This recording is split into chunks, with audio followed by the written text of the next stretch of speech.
just to note that today's session will be recorded. We're going to reserve some time at the end for Q&A.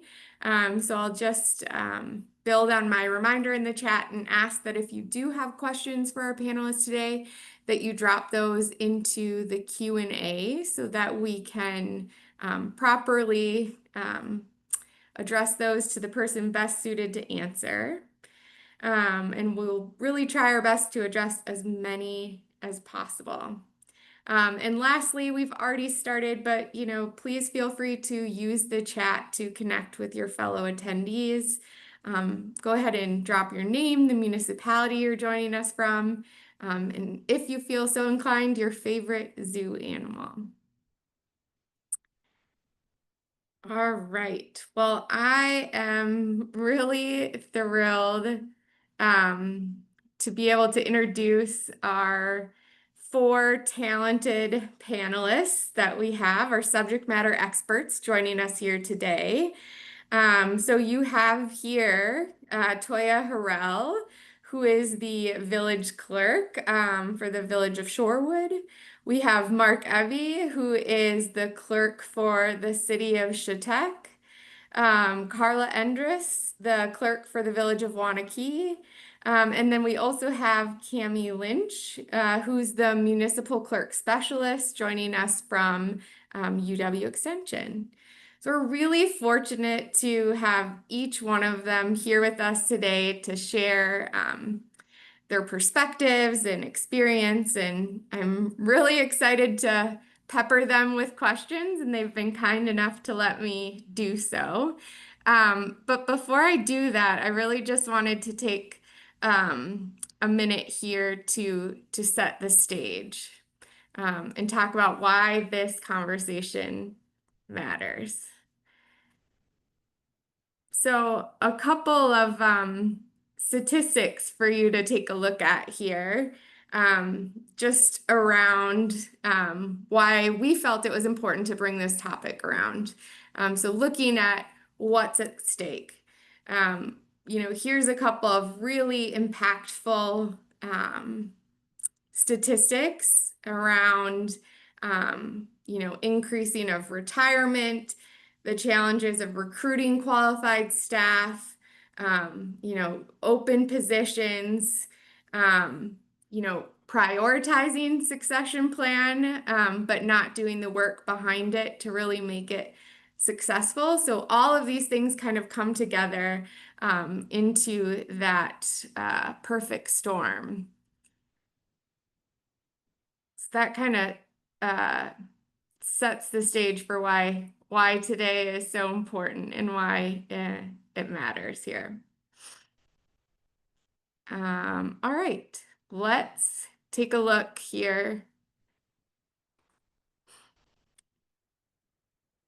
Apologies, here we go. So before I welcome our panelists into the conversation, just want to frame up the cost of inaction, right? Of not doing anything around workforce development or building your bench. We know that when key workforce development practices, things like succession planning, knowledge management, onboarding, and documentation, all of those things that we say we love and are important to us, but just always seem to get to the bottom of our to-do lists. But when those are missing, the consequences really ripple across the organization and the community. So first, it can present municipalities with a delay to many of their services because key roles remain unfilled or staff aren't adequately supported. And that can quickly impact your residents and create frustration in your community. Second, failure to act really jeopardizes that institutional knowledge, especially as we see our boomers retiring. When those long-serving staff members retire, you want to make sure you have a plan to capture the knowledge that they bring to the table. So that's really important. I think it's also very important to acknowledge the burden that it places on your current staff who's staying as well. So without a pipeline of support, those remaining staff often end up carrying multiple responsibilities, and that's really leads to burnout, which only kind of compounds the problem and turnover, so it builds it up. Last, I would say, sometimes the loudest factor that folks hear the most is that impact to their bottom line, right? And so what I would say is, well, we're talking about things that, we prioritize but get placed at the bottom of the to-do list.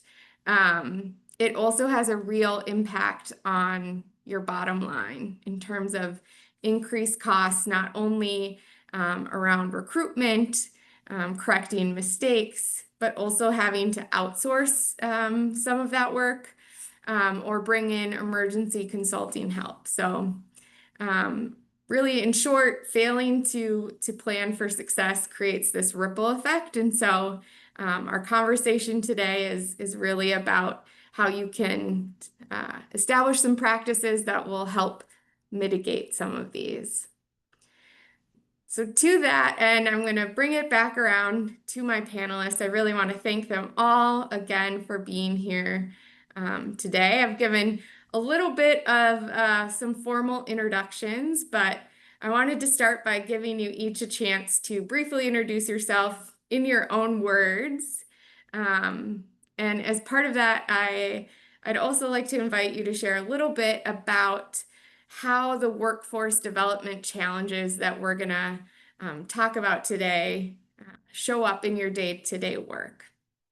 I think it's going to be especially valuable to our audience to hear specific examples of these issues and how they're impacting your role in your municipality. And also thinking about how that change has, or how that experience has changed over recent years. So all of that in your introductions should be no problem, right? It's just the 6 questions I layered in there. But Toya, could you start us off?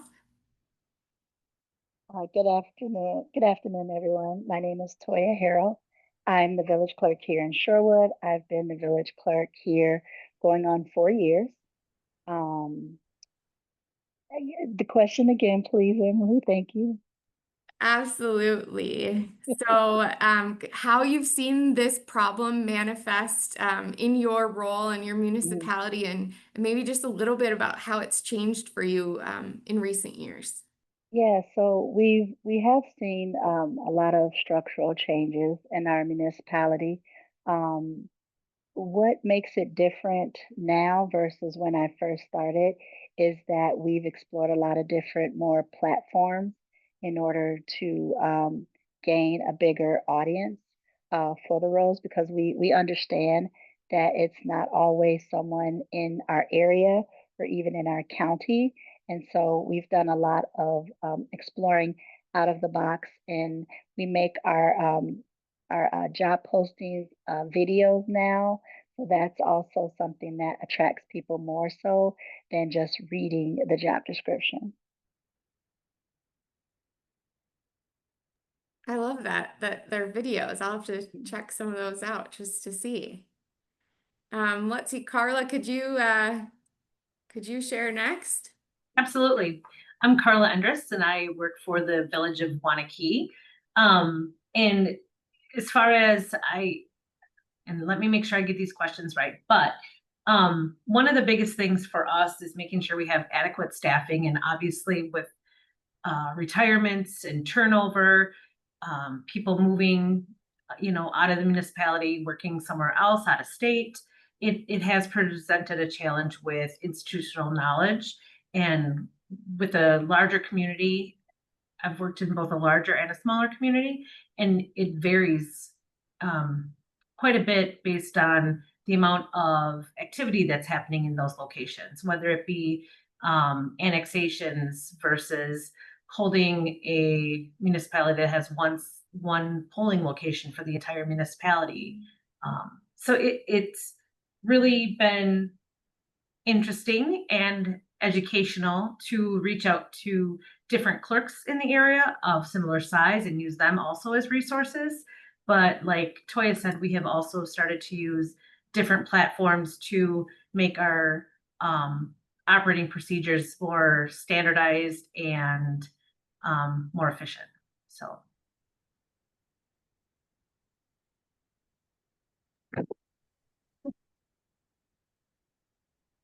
Mark or Cami, you want to jump in next? Sure, I can go. Good afternoon. My name is Mark Eby. I'm the City of Chautauqua City Clerk. I actually have been the city clerk for 2 years. I started back in 2020, just as the pandemic started, and started as a utility clerk admin assistant and has slowly worked my way up in the last going on 5 years now. Be next month that I've been with the city for 5 years. I spent 2 years also on the city council here in Chautauqua, so I seen both sides of it, city hall and the government side of it. We come from a smaller community, a population of a little over 2,100. So my office is pretty small. There's 3 of us here. I hold 2 roles currently. I'm the clerk, and I also still continue to do all the utility billing for the whole municipality.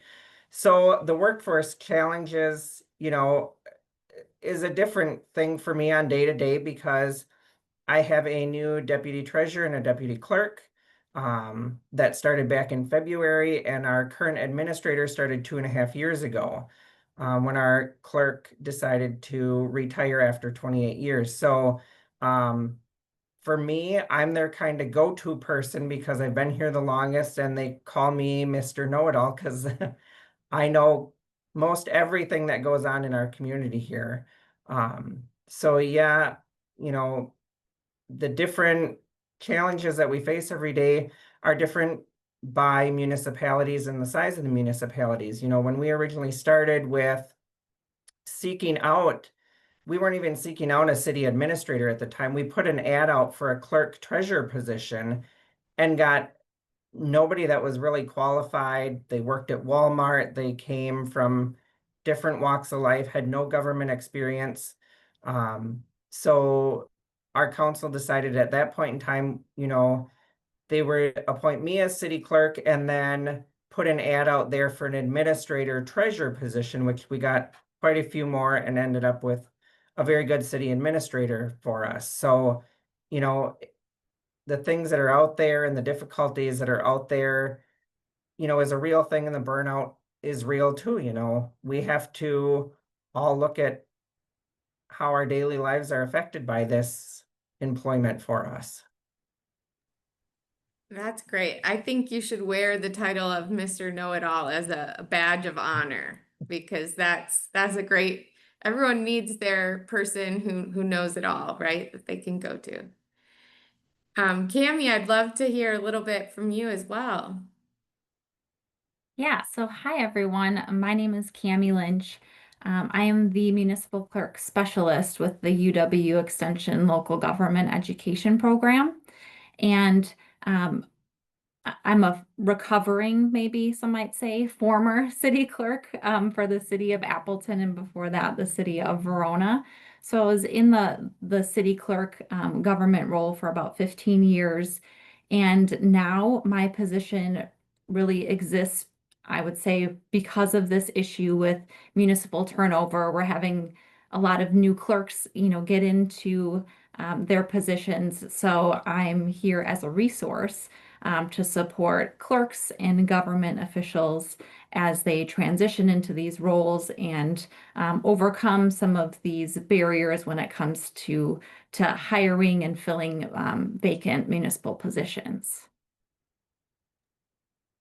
Awesome. Well, now that we're all friends and we know each other so well, we're gonna jump right in here. So, to our panelists, we've been talking. One of the biggest challenges that we've been hearing across municipalities is that the traditional pipeline of candidates with direct municipal experience, much like Mark said, is shrinking. We're seeing fewer people are entering in the field, and they're already fewer people who understand how municipal government works are entering the field, which means, you can't really rely on the same candidate pools that maybe you historically have. I heard a creative idea from Toya around, the video job, which I think is very cool. But with all of this in mind, I would love to hear how you're broadening your search to attract strong candidates from other backgrounds that you might not have traditionally explored. And Toya, I will lean on you to help us dive into that topic. Thank you. It's a good question. So Mark, Carla, and I have a unique perspective in that we're not only clerks in our municipality, we also serve on the board for the Wisconsin Municipal Clerks Association. So I wanted to give a perspective both from a clerk and also from WMCA standpoint because they also do a great deal in helping to get like the job postings and things like that out. So for us, the Village of Shorewood, we saw fewer, like Mark spoke of, fewer interest in the surrounding cities or towns and villages where we are. So we had to go a step further in broadening our search by doing something more on the LinkedIn webpage, which has a large audience. And also, we partnered with the the Greater Milwaukee Chamber of Commerce, and also helping us to expand and get the word out more so. Um, and so that has played a very key role in getting us top candidates because when people hear clerk, they don't really understand what that means. And so, yes, I agree with you, Mark.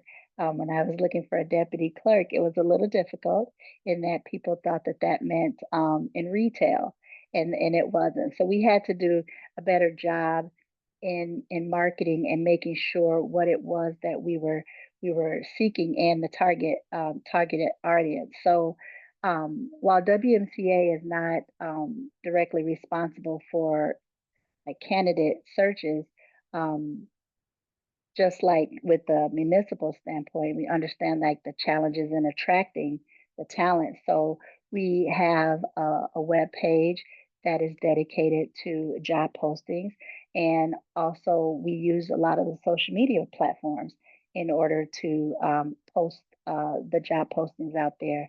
And our executive director also is very good at um, making sure that places like the league, places like the even the International Institute of Municipal Clerks, that they also have the job posting because we want to make sure that the audience is targeted all over so that when we do get the candidate pool, we have a much more stronger selection of people to go off of. I love that. And if you haven't already connected with Toya on LinkedIn, I highly recommend it. It's how we found each other. But I agree with you. It's a great social media is a great resource, and also that collaboration and leaning on partners who are, in and adjacent to the work is great as well. Cami, do you have anything you would add or share as part of this question? Yeah, so Toya, touched on the importance of like the visibility of getting that position out there. Some things that, I want to discuss are what the position entails. Kind of broadening that position description itself is huge in attracting the right candidates. So you want to sh showcase the community focused, nature of the job, I think is important. A lot of people do want to give back to their community or make a difference in the work that they do. Highlight the benefits in that job posting, highlight the culture of your organization in the job posting so people are drawn to it. And then since we aren't necessarily looking for somebody with our municipal experience, because that pool might be very empty. It's important to reduce like unnecessary or repetitive variations of terminology in your job postings, so that it's clear in what you're looking for, so somebody knows, what a clerk is and what a clerk does.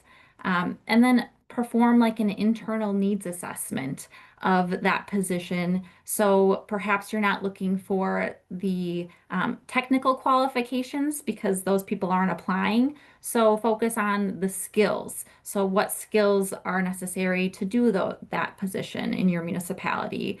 Do they need to be organized? Do they need to be able to follow deadlines and strict directions? Focus on things like that to kind of broaden that search. And then lastly, but certainly not least, and it's kind of a taboo subject, is compensation.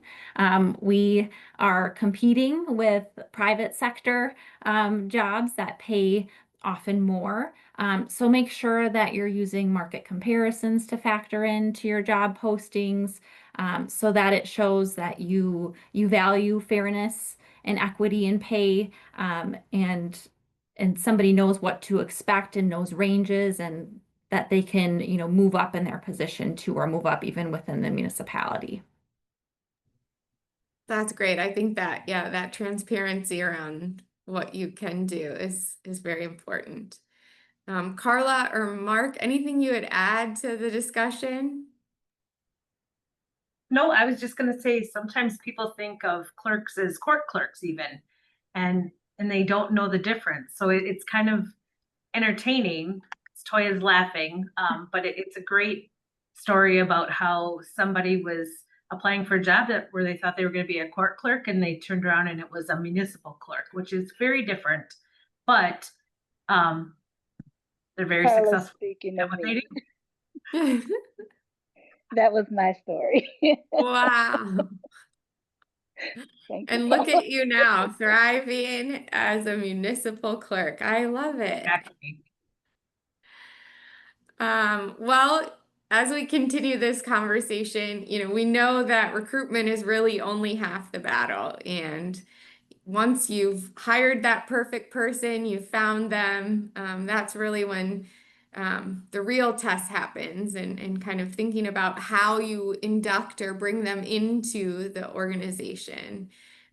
We know those first few weeks are really, really critical, first few weeks and months, really. And they make a big difference around whether someone feels supported, is successful in their role, knows what's expected of them, and ultimately wants to stick around, because that's important here too. So I want to ask our panelists what effective onboarding looks like in your municipality, and what small changes have had the biggest impact for you in terms of helping new staff succeed. So Mark, could you lead us off in that question? Sure. So for us, as I said before, we're a small municipality, so our onboarding might look a little different than a bigger municipality, but our onboarding for our municipality is we don't throw everything at them all at once. We, meet with them. They start out, they fill out their paperwork, their W-4s or I-9s and stuff like that. We then have them come back again. We give them their handbook, let them read through the handbook, understand, come back, ask questions. After that, then they start. Once they've started, we might wait a week or so just to get them familiar with their surroundings and what goes on a day-to-day basis before they even get their own email. Because we are smaller, the other two that are in here can respond to those emails in the time that they don't have their own email. So they may not get set up with an email right away. It gives them time to get accustomed to their new settings, their way of thinking. Most of the time, like my deputy clerk did not come from a government background. She came more from a medical billing background, but we were looking for a deputy clerk, deputy treasurer. So at that time, she fit what we were looking for. And then going back and revisiting every couple weeks to make sure, okay, are you getting your questions answered? Do you have questions? We're very fortunate to still be able to reach out to our old deputy clerk. We're still very fortunate to reach out to our old city clerk. We don't rely on them very much, but we do have that avenue to go to. I know some municipalities, when they retire, they're done and there's no looking back. So we've been fortunate to be able to do that. The smallest changes that have had the biggest impact for our new staff is just communication. Communicate with the department heads, communicate with your boss. If there's issues, they come to us. We all have a very open door policy, if something's not right, even down to, the smallest thing that they think might not be important. It's important to us. And we want to make sure that they feel important and that they also feel that they're needed and that their time is just as important as anybody else's time. I love that. And I love what you said about, giving them some time to kind of soak in the culture and the organization. Because oftentimes, we've all been onboarded and know that it sometimes can feel like trying to drink water from a fire hose. So, when you give them that time to kind of take stock of the organization, I think it's really nice. Carla, did you have anything you wanted to add here as well? Yeah, and I was going to piggyback off of what Mark was saying. And with him saying he's from a smaller municipality, there's still similarities with a larger municipality, similar to my smaller municipality that I worked for previously. But even with the larger ones, one thing we aim to do is to have communication, just like what Mark was saying, but also make sure we're well prepared, organized, so that person doesn't think they're an afterthought on their first days. We want them to feel like they have a workspace. So we want to make sure that their workplace is set up. We do ensure that they have a login for an email. That way they can start to get some connections, usually get a welcome email from one of the other staff members because we know they're coming on. So we try to make them feel welcome that way. Um, and we also communicate previous to them coming in that first day what the agenda is going to look like. So we're going to take them around, and it's more or less going to be a day of, we're going to go and take you around from department to department so you know where all the facilities are. We're going to introduce you to people. You might not remember their names, but we'll have plenty of other opportunities for you to get to know them throughout some of our workplace culture events that we do. So having one of the things that we like to do also is to on their first day or their first week have what we call a dip week, where we do a sign up in our office and everybody can bring a different dip. Like we have 3 dips in a day, and so it kind of promotes conversation and community and team building, where you get to learn a little bit about that new person, build that trust, and that working relationship to move forward. So that's one of the things we like to do. And then we also, about a month after they've started, our administrator takes them to either breakfast or lunch, and just has with all the new hires, because we are larger, we usually have a couple. So it could be as many as,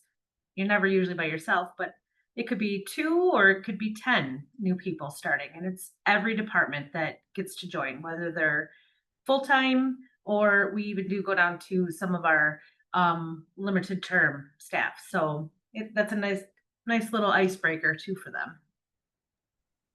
Carla, you had me at dip day is all I'm gonna say. So Amazing. I am here for that. Um, I think this is really great, and I think onboarding is often something that gets pushed to the bottom of the list, but so important to be strategic and intentional about that person's first few weeks to make sure that they're set up for success. I also know sometimes it can feel like you don't know what to do. It's kind of this like you have everything to do or you have nothing to do.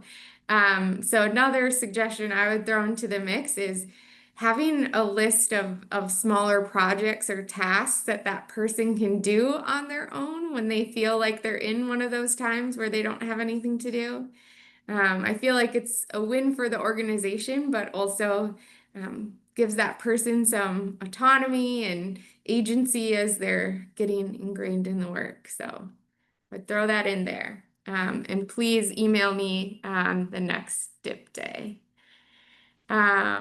Okay, so we've talked a little bit about recruitment, about onboarding, but I want to talk here about another challenge, which is making sure what's already known in your organization doesn't just walk out the door, right? The cost of losing institutional knowledge. And when we lose a long serving staff member or retiree, so much of that can just walk out the door if you don't have a plan to capture it. And so it's about like working from this proactive, strategic space, even though your hair might be on fire now, but you know you're thinking ahead so that it's not even more on fire.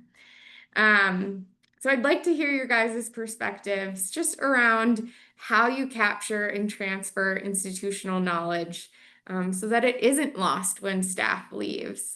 What are those intentional tools, practices, or even informal approaches that you've found especially helpful and effective in making sure that that knowledge is carried forward? And so, Cami, I'd love to hear your initial thoughts on this topic. Yeah, so one thing I think is super important is to start before the person leaves. So, and even if that's for yourself, our job descriptions, especially if we're in a position a long time, they don't change. Um, so it's not fun for somebody else to have to update the job description after that person has left. So when you know somebody's leaving, or even just along the way, like be proactive and update what you're doing. You know, as clerks or government officials, we all know that there's always something new being thrown at us that we need to do and stay on top of. So make notations, make a list, even if it's not formal, just make sure that you're keeping your job description up to date as you're in it and as you're doing it. And then along with job descriptions, you know, have that organizational or hierarchical structure within your organization so that people know what they're doing and where they're backing up. So if somebody leaves, it's already defined as in who's stepping in to do pieces of the job. So if you are small and don't have like a full-time deputy clerk, or if you don't have one at all, you know, who helps you with your job. It's important to define what that is and keep that current so that you're not, you know, running around asking everyone for help with little time for defining what those expectations of help are. And then with like cross training, it promotes development within your organization. So it's also a positive for people to want to stay in their jobs if they know that they have other opportunities to help out. And then finally, I found that having a resource or how-to guide for how you do your job is really helpful. Um, Sometimes it's nice to promote learning if you're new in a position and you're creating your own how-to guide to instill that knowledge within yourself when you're doing something for the first time and you're writing down notes. But have a binder or something physical that you can update, because if you leave, some of the electronic stuff doesn't always transfer over to someone new. But with, you know, how you do things, and it be municipality specific, because even if you have someone coming in that has municipal experience, Perhaps they are going from a town to a city, and we know that those things are done differently. So tailor that your how-to guide or your resource guide to your municipality. And that way, some of that institutional knowledge is kept in your little how-to binder and left for the next person. I love that. I also think one thing that can be helpful within that is who to go to for what.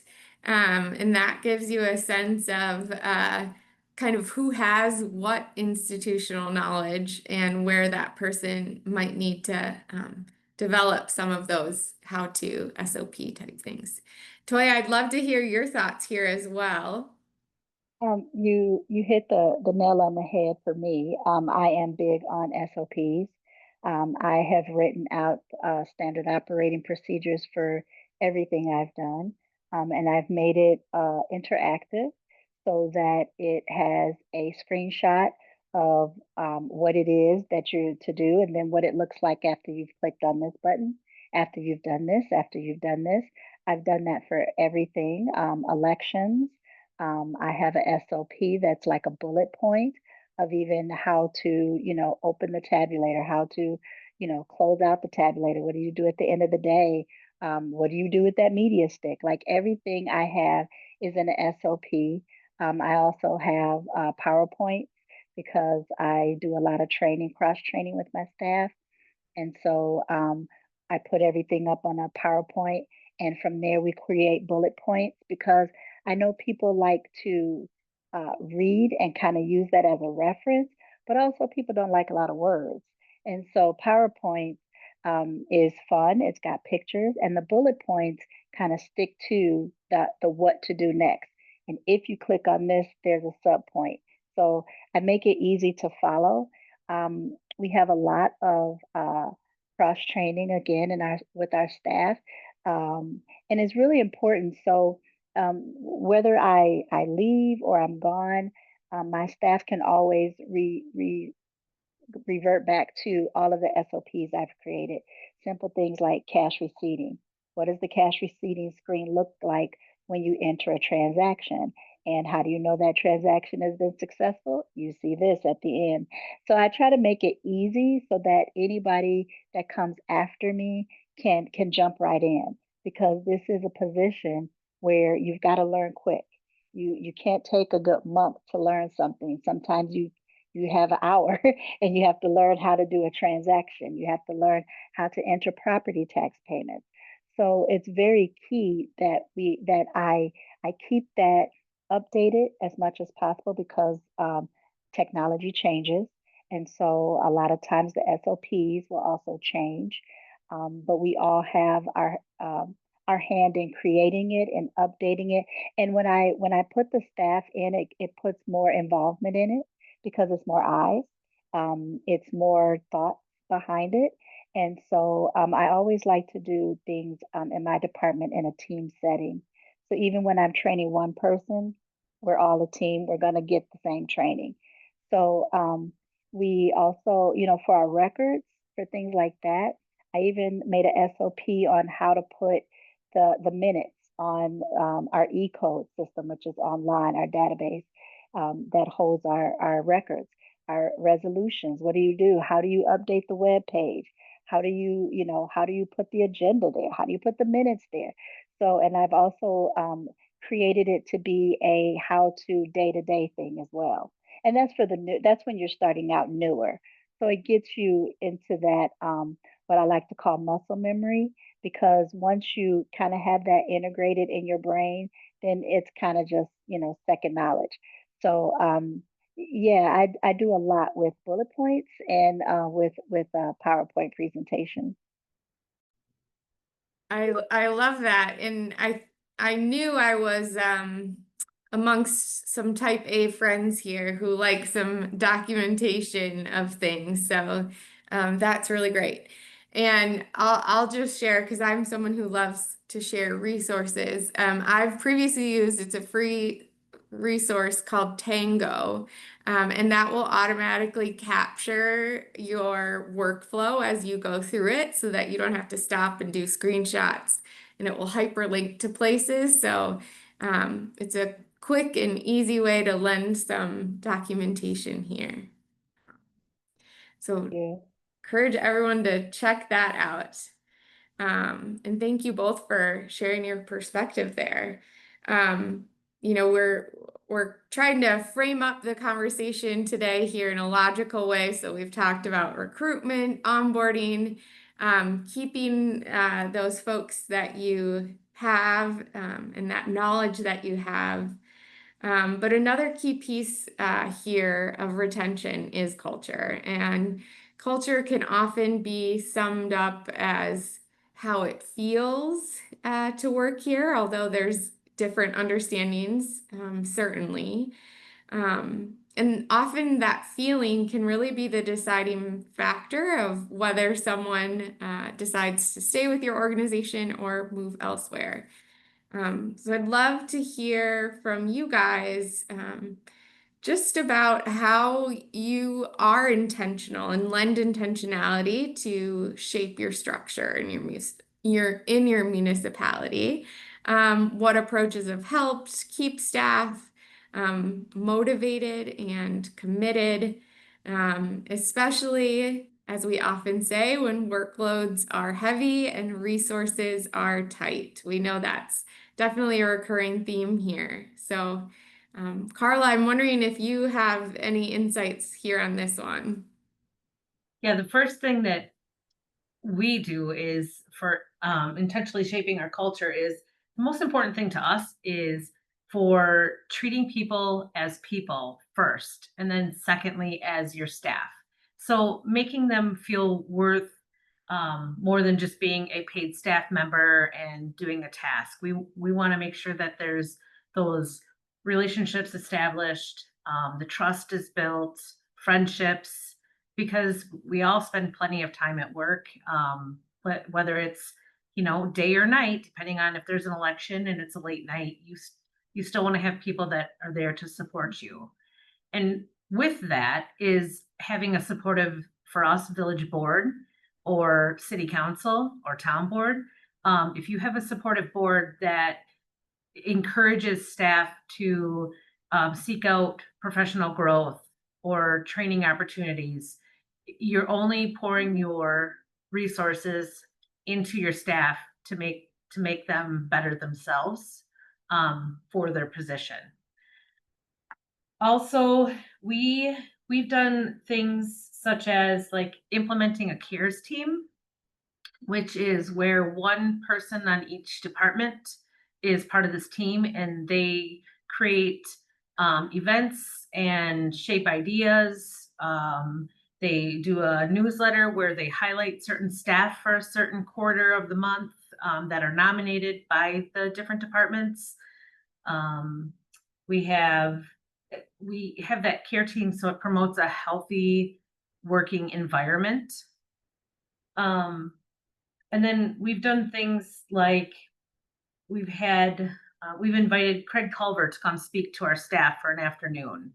And that afternoon, after hearing his topic, we didn't sit there. We played games. We did like cornhole and different scavenger games, and where you had to talk to different people from different departments. So it forced you to get to learn a little bit about people that you wouldn't necessarily see on a daily basis. Me, I don't necessarily interact with everybody from the police department or the utilities, but it's nice to get to know them and know that they're part of your team. So we've also had family picnics. So every year we have a family event where staff and their family are invited to either a bowling event, a picnic where the administrator and deputy administrator grill out and other department heads serve ice cream.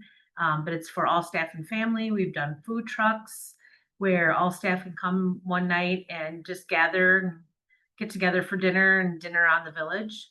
And we also, newest thing is having an impact academy, where that has been created to identify, equip, and engage village staff that desire to make a significant contribution to the village in a positive manner going forward. So it's been really a great program where it's voluntary for those that are interested, but we had a good turnout. We have about 19 people out of our staff that have engaged in this approach, and it's been really exciting to see the support for it. So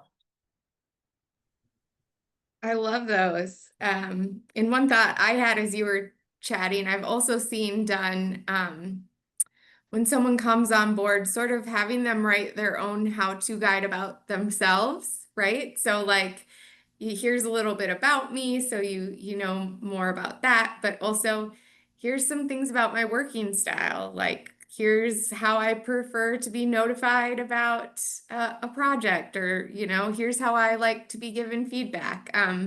So I think sometimes those things too can kind of help cement and solidify what your culture is and what it means. And so it's not so, I'll say, squishy, right? Sometimes culture can be a squishy topic. we call Um, that our individual user guide. Actually, we just did that See? process, and it was really great to learn I how, love that. what makes, I'm gonna get that template from yeah, you. great. Mark, did you have any suggestions here too? I'd love your insight. Yeah, so I guess one of the way that we shape our culture, I have to go kind of off from what Carla said at the beginning too, is you're not just a person in a seat. You're a friend. You're also a colleague. So, family for all of us always comes first. So if there's an emergency, we just tell the other person, hey, we have to go, and then we just fill in for that amount of time that they're not there.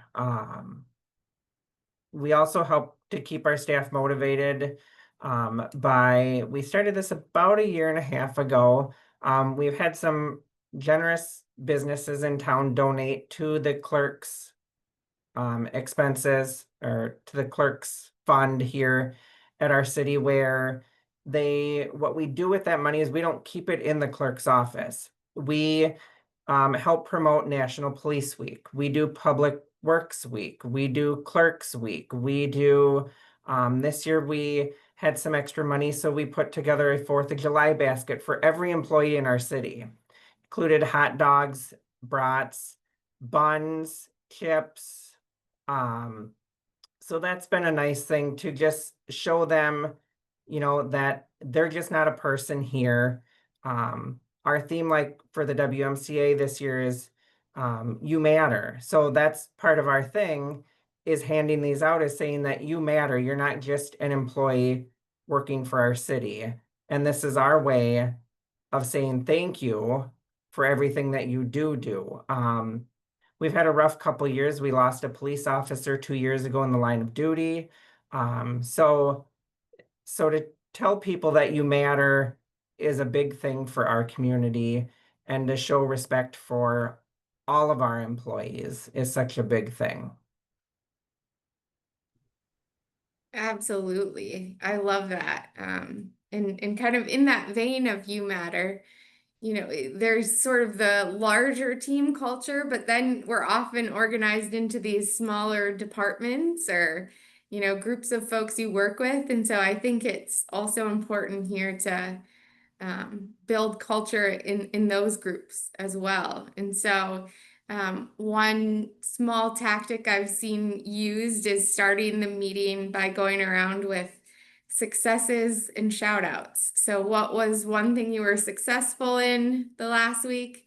And shouting out a colleague. I think it's important to give folks the opportunity to celebrate their wins because it matters, but also to extend that to their colleagues as well, to build community.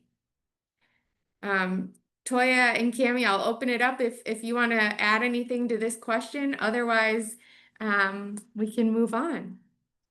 Well, I think maybe I need to go work for Mark. I love the idea. Thank you.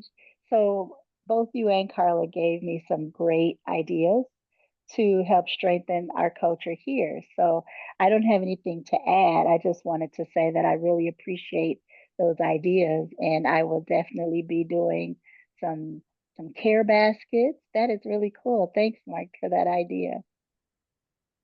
Absolutely. So we're kind of transitioning, beginning to wrap things up here, but I'd love if you could just maybe each of my wonderful panelists, who I'm abundantly grateful for, if you could leave us with one final thought. So one piece of advice that someone who's struggling with some of these things could take with them as they leave and use in their own municipality. So one thing you'd want a colleague to remember as they head back. I'll go first. I'll go first.